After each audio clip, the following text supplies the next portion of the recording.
Welcome to Kevin Deal Photography, where I take you on my journey through photography. On today's episode, we're going to be doing an in-depth review of the Fuji 70-300 f4-5.6 OIS WR XF lens.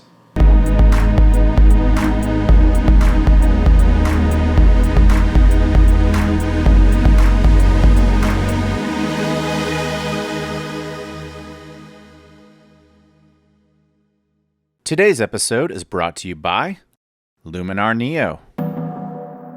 You can check out the link in the description below or simply use the code KEVIN10 at checkout to get 10% off your copy of Luminar Neo today. And now, on to today's episode. Welcome to today's episode.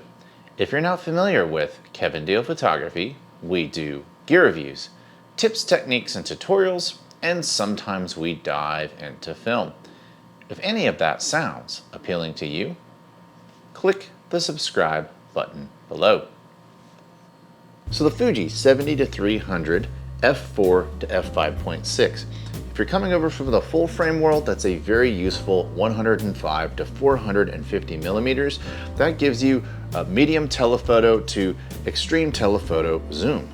So what's that good for? Well, maybe you could shoot landscapes, you could shoot wildlife, you could shoot sports, or like me, you could shoot street photography, surveillance, stuff like that. And you could even use it a little bit for portraiture, which I will demonstrate later in today's episode. Let's talk about this lens. It has a minimum aperture of f22 and a maximum aperture of f4 or f5.6, whether you're at 70 or 300. The angle of view on this varies from 22 degrees to 5.9 degrees, depending on where you have it in the zoom range.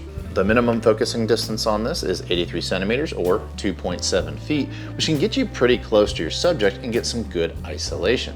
It has a front filter thread size of a very common 67 millimeters. For those of you who care about the internals, you have 17 elements and 12 groups, and you have 9 rounded aperture blades. The OIS on it boasts 5.5 stops of image stabilization, and if you're thinking about zooming to 300 millimeters and being able to shoot something at 1/8 of a second, that's actually really good. There's a full and 5 millimeter to infinity switch. If you're not sure what that does, when you put it in full, it'll go through the entire zoom sweep of this lens, so the minimum focusing distance of about 2.7 feet all the way to infinity to try to acquire subject focus, lock onto the subject.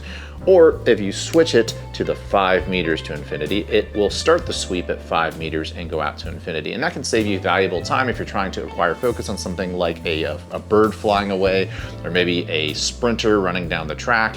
You don't really want to have it in the full mode if you know that your subject is going to be beyond 5 meters. And that way the autofocus will acquire things a lot faster. This lens is not parfocal, as you can see in the examples right here. It also demonstrates what something looks like at the 70 millimeter all the way to the 300 millimeter zoom range. Both the zoom and focus ring are very smooth on it, and keep in mind that this does zoom internally. That way it can get nice and small. For you Fuji purists out there, I'm happy to report that this does come with an aperture ring. It does not have numbers on it because, of course, the aperture is variable.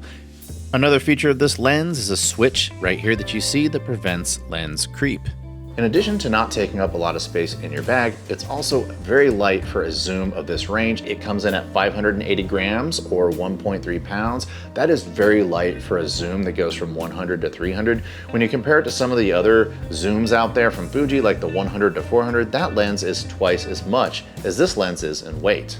Another cool thing about this is that it does come with a really nice lens hood. It's a long lens hood, and that's good so you can't bang it into things. And finally, this comes in at a street price of $799 US. So let's talk about the build quality. It is made out of plastic, but it's very heavy duty plastic. And I do think that some people will go out of their way to say, oh, I don't want to buy something because it's made of plastic, but we really have made some advancements in plastics over the last decade or so. It doesn't mean that the lens is cheap, it means that the lens is light. And companies like Fuji can still make these plastic lenses weather sealed. If you had a lens like this and it was all metal construction, it would probably weigh twice as much, and it would make it less of an appealing lens for people to buy.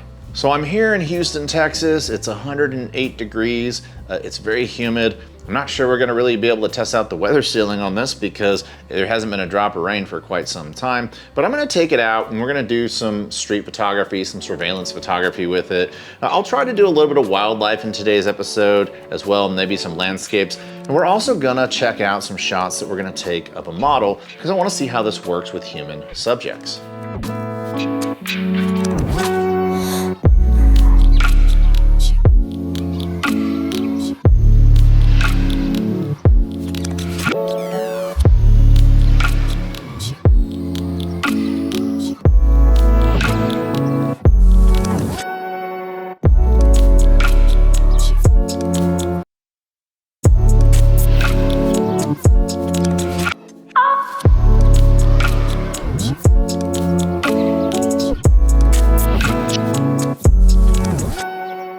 If you're a fan of compression, this lens delivers. It uniquely tells the story of downtown Houston by pulling the foreground and background elements closer together.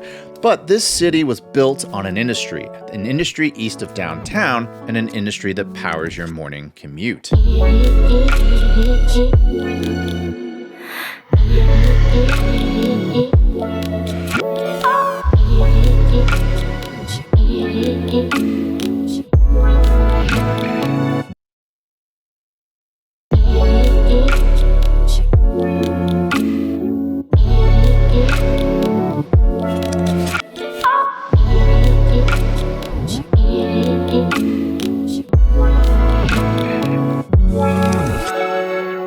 The Buffalo Bayou in East Houston is hardly the most photogenic place in the world, but it is a fascinating place to take photos of. You've got barges, you've got power lines, you've got bridges, lots of depth and leading lines that you can use to really test out the way that this lens photographs distance.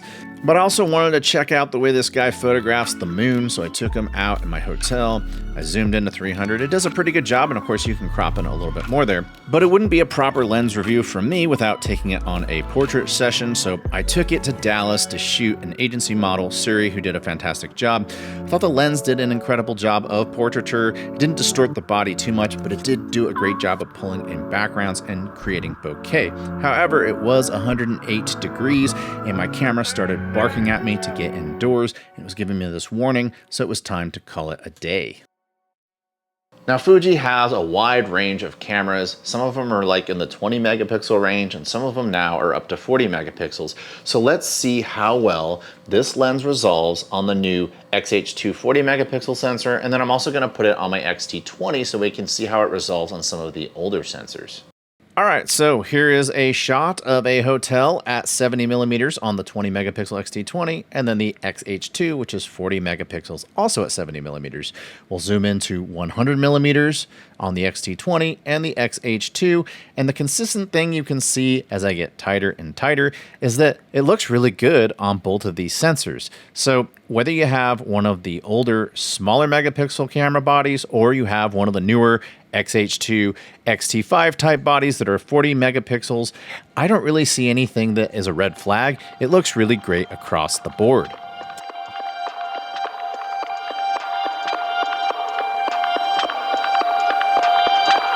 Let's be completely honest here. A lot of you are watching today's episode because you want to see how the 70-300 works for both wildlife and sports.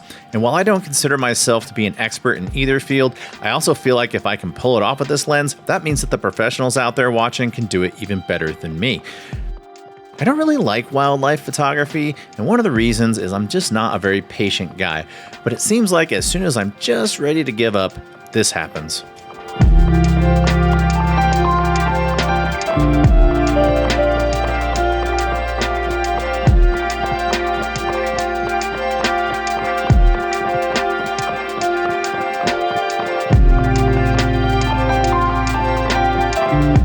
Now, the example you see right here, this is zoomed in at 300 millimeters. So the questions you need to ask yourself is, does this have enough reach, and do you have enough megapixels to crop?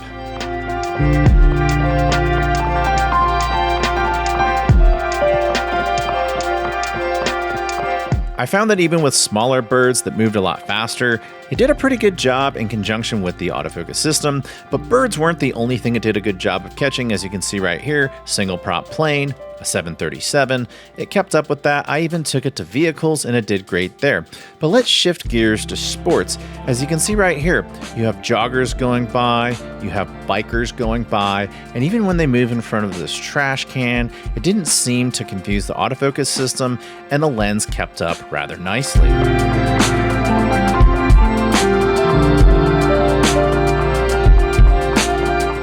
Due to the darker than normal maximum aperture of this lens, even in brightly lit situations like you see here, I had the ISO at least at 400, but on average at 800.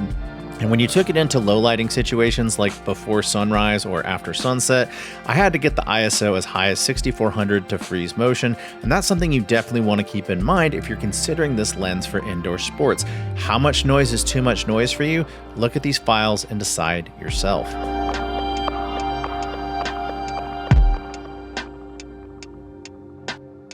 Okay, so my impressions of the lens after using it, the image quality on it was fantastic. I thought that throughout the zoom range, 70 to 300, I thought it did a great job. Everything looked super sharp, but maybe on the longer end at 300, sometimes the corners would be maybe a little soft, but I found that the sweet spot on this lens, if you pretty much want to be sharp from 70 to 300, from the center to the corners, is about f8. Another great thing about this lens is that it's small. I love the fact that it can just go right in my bag. It'll fit right next to my 17 to 70 Tamron zoom, which I am recording myself on right now.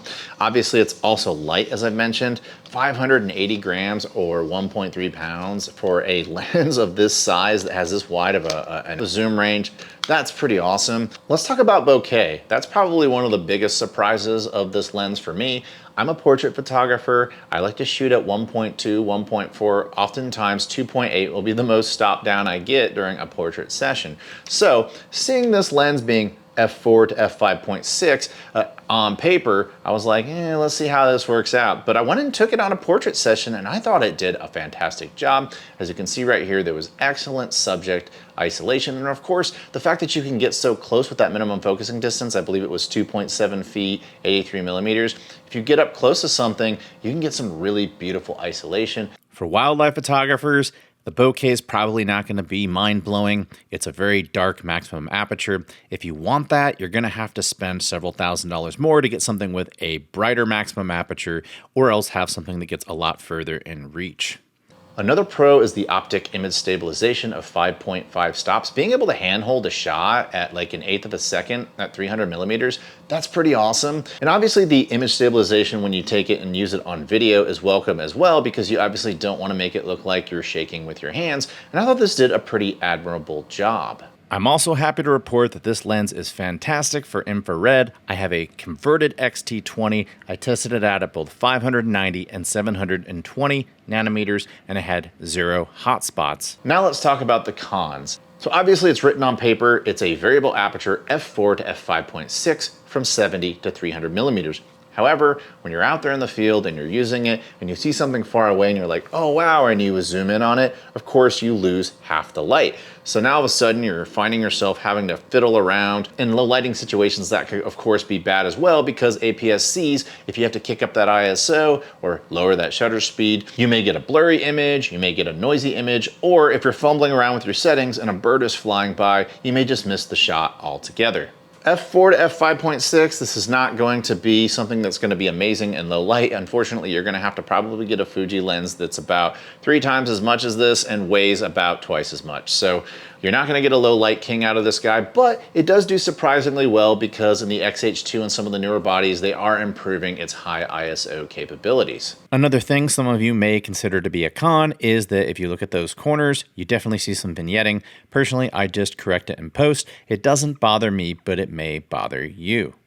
Another con of this lens is that the autofocus is pretty average. Of course, that's an indictment of Fuji, in my opinion, when you compare it to Canon or Sony. But if you're shooting sports, you're shooting birds, you are gonna get some misses, and that is something you're gonna have to live with this lens. But of course, a lot of you already live with that shooting Fuji anyway. If you're looking for alternatives to this lens, you could look into the older 55-200. Of course, you're missing 100 millimeters on the long end. It does get a tiny bit brighter in the maximum aperture, but it is a little longer in the tooth. But a lot of people do love that lens. Maybe a good choice if you stick with things like portraiture.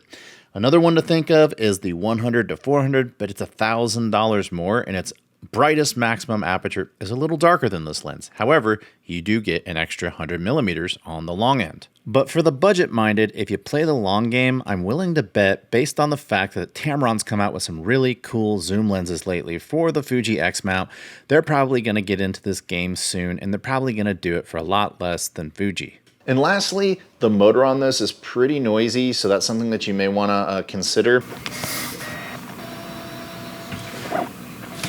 If you're maybe shooting weddings where you have to be quiet, this could make a little bit of noise while focusing. And obviously, if you shoot video and you're using a microphone, that's something to consider as well. That does it for today's episode. I think this lens is a pretty good value. However, you do need to evaluate your needs and see if it's bright enough for you. You need to see if it works in conjunction with the autofocus well enough for you. And then obviously you need to see if this price point works for you as well. If you like what you saw, tell me about that in the comments below. What are you using your 70-300 for?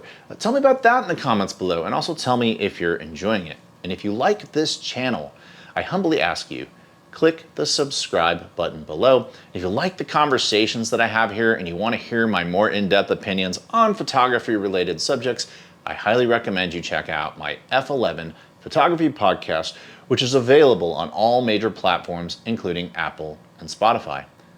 And until next time, I'll talk to you soon. Bye.